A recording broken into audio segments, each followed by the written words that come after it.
un jour, je dors pas chez moi pendant 2 jours.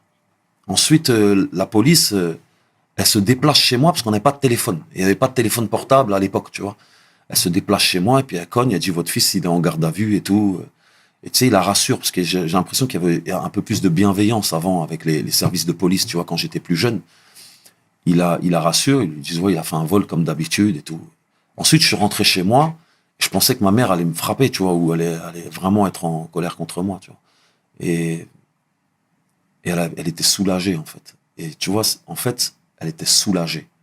Elle était soulagée. Elle m'a dit quand la police elle est venue frapper à la porte et qu'ils m'ont dit que tu étais en prison, que tu étais en garde à vue, j'étais très heureuse et soulagée parce que je pensais que tu étais mort ou que tu étais à l'hôpital. C'est pour te dire à quel point nos parents à l'époque s'étaient résignés à ça. S'étaient résignés au fait qu'on allait être des voyous et des délinquants parce qu'on était tous comme ça. Enfin, pas tous, mais moi et tous mes potes, on était comme ça. Et quand j'étais en garde à vue, parce que j'avais découché chez moi pendant 2 jours, elle était plus soulagée qu'autre chose parce qu'elle se disait au moins mon fils il est pas mort. Tu vois? Et ça j'en suis pas fier parce que regarde dans quel état on a mis nos parents. C'est clair. On les a mis au point, ils en sont arrivés à un tel point où ils sont contents qu'on soit juste au commissariat et pas en prison, tu vois. Et ça c'est inacceptable, tu vois, de ma part et c'est pas quelque chose dont je suis fier, tu vois.